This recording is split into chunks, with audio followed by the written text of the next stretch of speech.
Hello everyone, स्वागत है आप सभी का स्टेप टू सक्सेस क्लासेस में। डेली करंट अफेयर सीरीज में आज के वीडियो में हम लोग 10 से 12 दिसंबर का 10, 11 और 12 दिसंबर का करंट एक साथ डिस्कस कर रहे हैं। स्टार्ट करते हैं अपने आज के पहले क्वेश्चन से। पहला क्वेश्चन है, हाल ही में मेरा गांव मेरी धरोहर MGMD शॉर्ट फॉर्म में परियोजना किस मंत्रालय द्वारा शुरू की गई है? ऑप्शन है आपके पास ग्रामीण विकास मंत्रालय, कृषि एवं कृषक कल्याण मंत्रालय, संस्कृति मंत्रालय और श्रम और रोजगार मंत्रालय। तो इसका जो सही जवाब है ऑप्शन सी है, ये संस्कृति मंत्रालय की एक परियोजना है।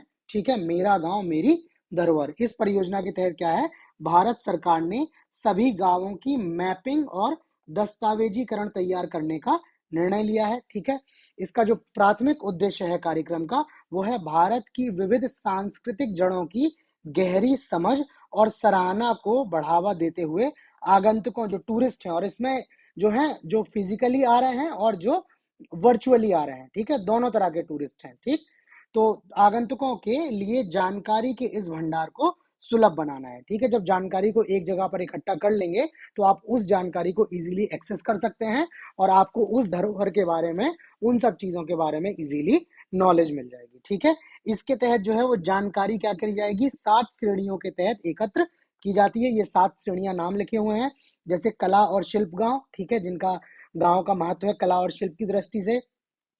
पर्यावरण दृष्टि से उन्मुख गांव, भारत की पाठ्य और शास्त्र सम्मत परंपराओं से जुड़े शैक्षणिक गांव। तो इस तरह की जो 7 कैटेगरी हैं, इन 7 कैटेगरियों के तहत इनकी मैपिंग की जाएगी, इनको डॉक्यूमेंटाइज किया जाएगा।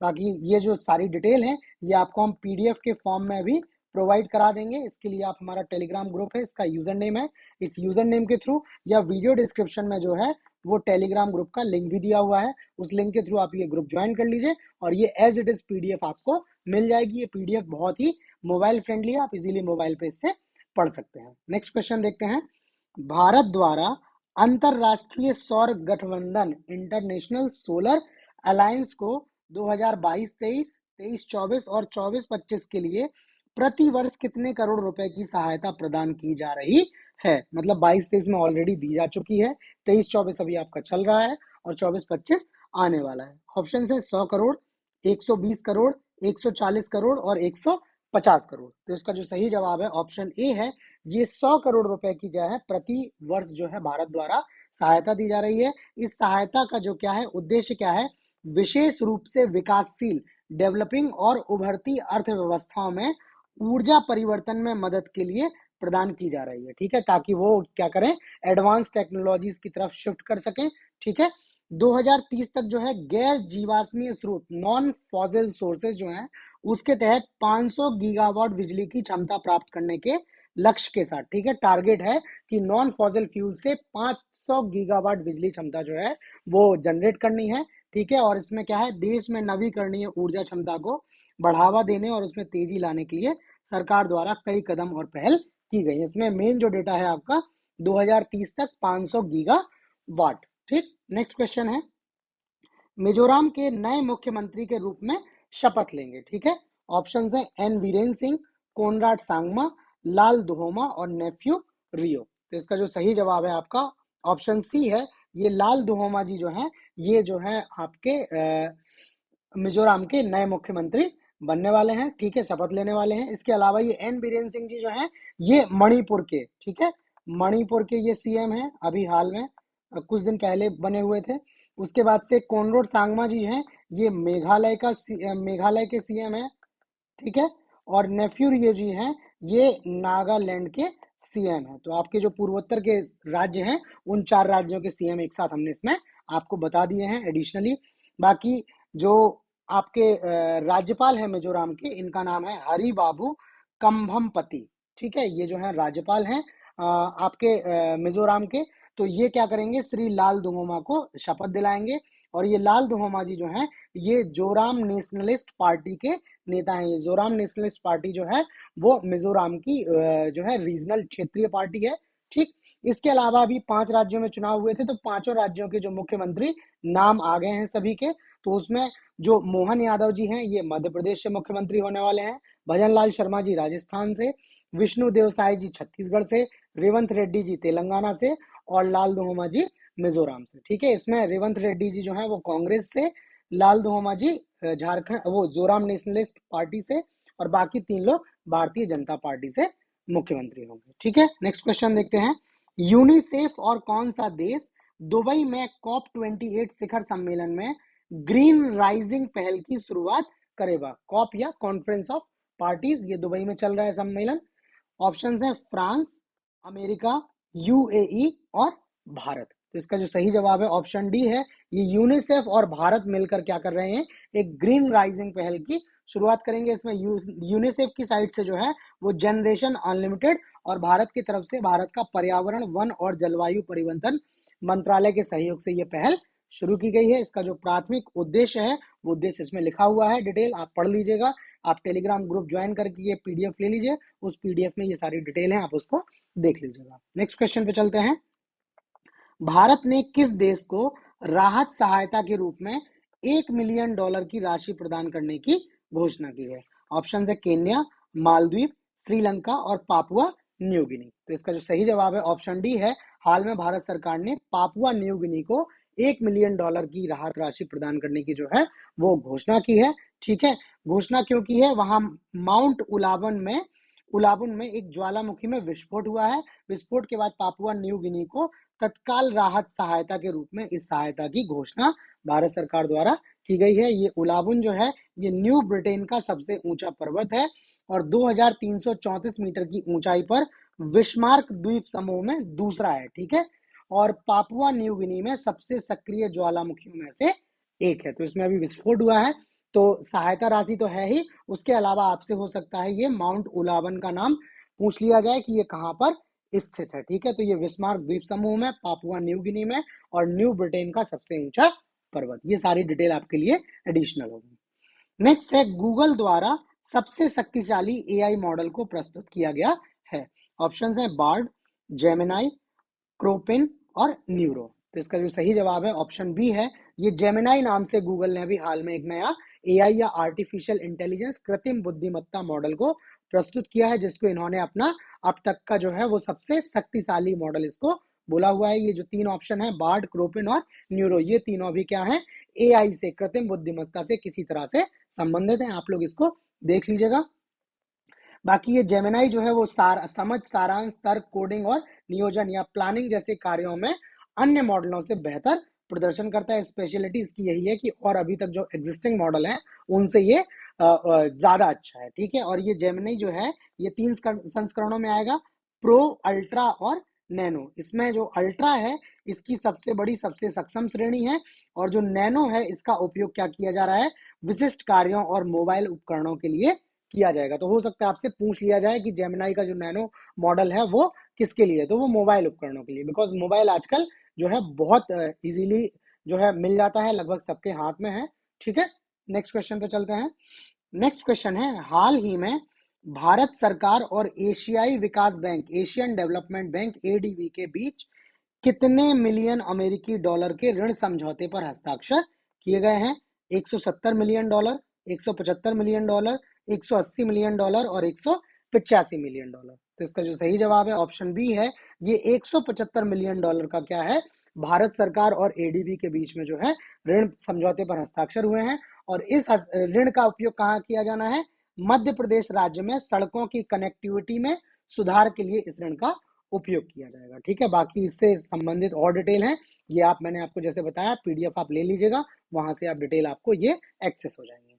नेक्स्ट क्वेश्चन है, यूनेस्को में मानवता की अमूर्त सांस्कृतिक विरासत, आईसीएच या आईसीएच को आप बोलेंगे, अगर आप इंग्लिश में बोलेंगे तो बोलेंगे इंटेंजिबल कल्चरल हेरिटेज, ठीक है। ये फुल फॉर्म इंपॉर्टेंट है।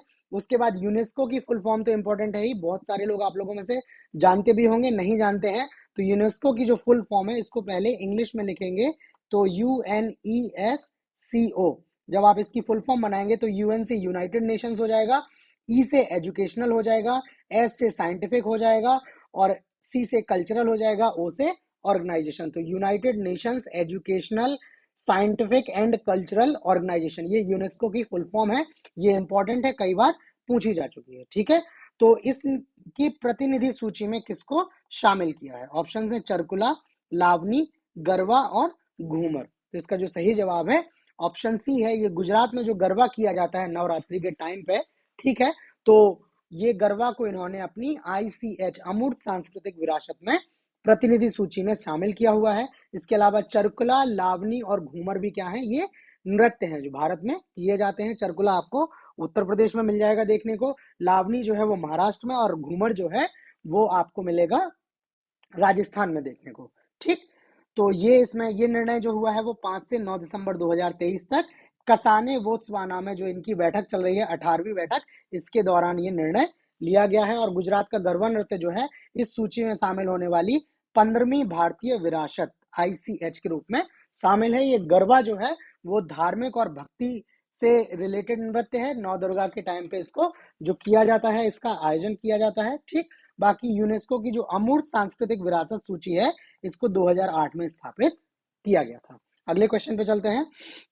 हाल ही में किस देश के साथ संयुक्त राज्य अमेरिका ने रक्षा सहयोग समझौते पर हस्ताक्षर किए हैं? डिफेंस एग्रीमेंट किया हुआ है। फिनलैंड, डेनमार्क, पोलैंड और स्वीडन। तो इसका जो सही जवाब है आपका ऑप्शन डी है। ये स्वीडन के साथ एक रक्षा समझौता संयुक्त राज्य अमेरिका ने किया है। स्वीडन जो है ये एक स्कैंडिनेवियन कंट्री है, ठीक है। बाकी आप लोग स्कैंडिनेवियन और कितनी कंट्रीज हैं आप उनको याद कर लीजिए, बिकॉज कई बार आपसे पूछा जाता है, आपको कोई एग्जाम्पल दे दिए जाएंगे, ऑप्शन दे दिए जाएंगे 4 और पूछा जाएगा कि निम्न में कौन स्कैंडिनेवियन कंट्री नहीं है। उसी तरह से आपका जो है वो बाल्टिक नेशंस भी आता है, ठीक है, बाल्टिक नेशंस आता है, वो भी आप पढ़ लीजिए कि कौन कौन से बाल्टिक नेशंस में शामिल है, कौन कौन से शामिल नहीं है, ठीक है। तो इस तरह के क्वेश्चंस कई बार पूछ लिए जाते हैं, ठीक। और डिटेल क्या है, स्वीडन जो है वो अभी नाटो में शामिल होने वाला है, ठीक है। इसके पहले जो है वो नॉर्वे के साथ भी अमेरिका इसी तरह के एक समझौते पर हस्ताक्षर कर चुका है, ठीक है। तो नॉर्वे, स्वीडन हो गए। इसके अलावा 2 अन्य नॉर्डिक कंट्रीज जो हैं जिसमें फिनलैंड और डेनमार्क है, इसके साथ भी जो है वो अमेरिका क्या कर रहा है, समझौते के लिए बातचीत कर रहा है। तो अब आप देखो यहाँ पे स्कैंडिनेवियन हो गया, बाल्टिक हो गया, उसके बाद नॉर्डिक आ गया आपका, ठीक। तो आप ये सब पढ़ लीजिए, आपको पता होना चाहिए कि नॉर्डिक कंट्रीज कौन सी हैं, बाल्टिक नेशंस कौन से हैं, स्कैंडिनेवियन कंट्रीज कौन सी हैं, ठीक।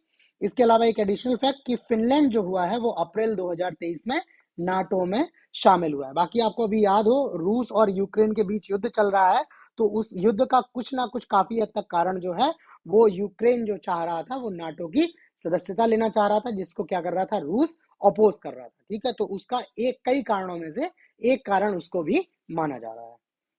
नेक्स्ट क्वेश्चन है, हाल ही में लोकसभा से पारित जम्मू और कश्मीर आरक्षण संशोधन विधेयक 2023 और जम्मू और कश्मीर पुनर्गठन संशोधन विधेयक 2023 जम्मू और कश्मीर कुल कितनी सीटों का प्रावधान करता है? वहां की विधानसभा में कुल कितनी सीटें होंगी? 80, 85, 90 और 95। तो इसका जो सही जवाब है ऑप्शन सी है।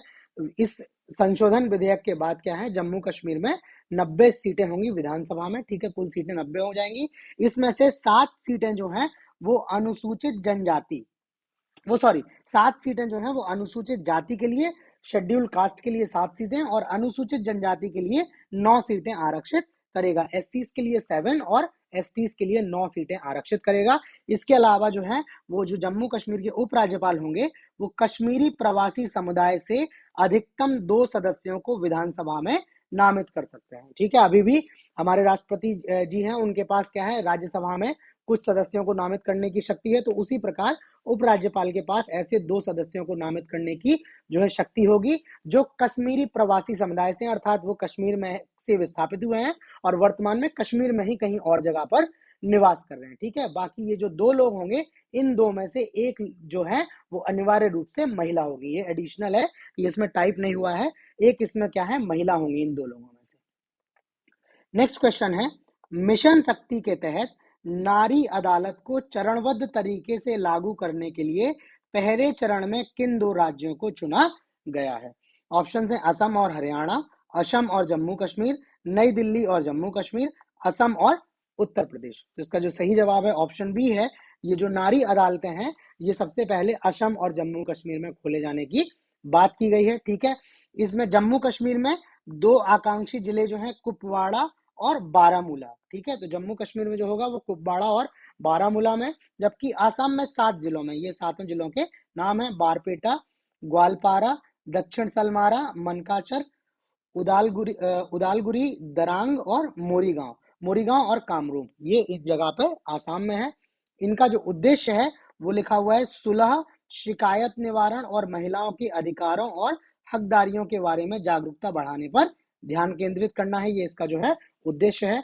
इसमें नारी अदालतों की संरचना क्या होगी उसके बारे में भी लिखा हुआ है। अगर आपसे क्वेश्चन पूछ लिया जाता है तो आप आंसर करने के लिए सक्षम हो। तो इसमें अधिकतम सदस्य संख्या जो होगी वो 7 से 9 तक होगी, ठीक है, जिसमें आधे सदस्य जो होंगे वो ग्राम पंचायत से आएंगे, जबकि आधे अन्य जो हैं वो सामाजिक प्रतिष्ठा वाली महिलाएं होंगी, जैसे शिक्षक हैं, डॉक्टर हैं, सामाजिक कार्यकर्ता हैं, ठीक, ये हैं। यही लोग अपने बीच में से क्या करेंगी, एक मुख्य न्याय सखी या मुख्य कानूनी मित्र का चयन करेंगी। और ये जो नारी अदालतें हैं इनको कानूनी दर्जा प्राप्त नहीं है, सुलह वगैरह का कार्य कराना इनका कार्य है, ठीक है।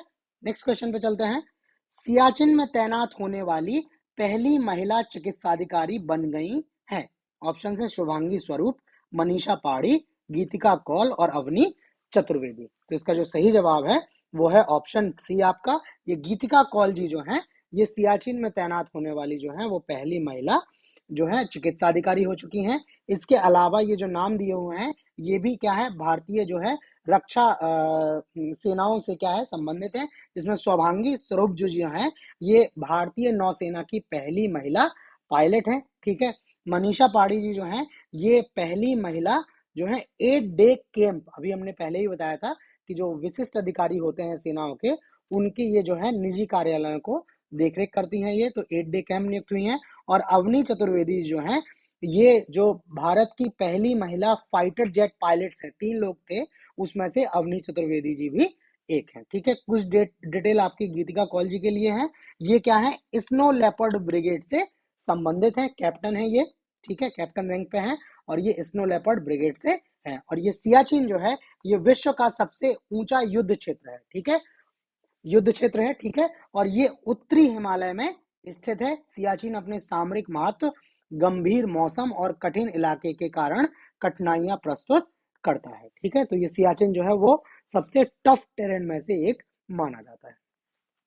तो आज करंट अफेयर्स में इतना ही है। बाकी आपको वीडियो कैसा लगा प्लीज हमें लाइक करके कमेंट करके जरूर बताएं। चैनल को अगर आपने सब्सक्राइब नहीं किया है तो सब्सक्राइब कर लें, नोटिफिकेशंस भी ऑन कर लें ताकि आपको टाइमली अपडेट्स मिलती रहे। और आज जो हमने क्वेश्चंस डिस्कस किए हैं, जो भी कंटेंट हमने देखा है वो सारा पीडीएफ के फॉर्म में आपको अवेलेबल कराया जाएगा। उसके लिए ये टेलीग्राम का हमारा यूजर नेम है। बाकी वीडियो डिस्क्रिप्शन में भी टेलीग्राम ग्रुप का लिंक दिया हुआ है, उस लिंक के थ्रू आप ये ग्रुप ज्वाइन करके ये पीडीएफ ले सकते हैं, ठीक है।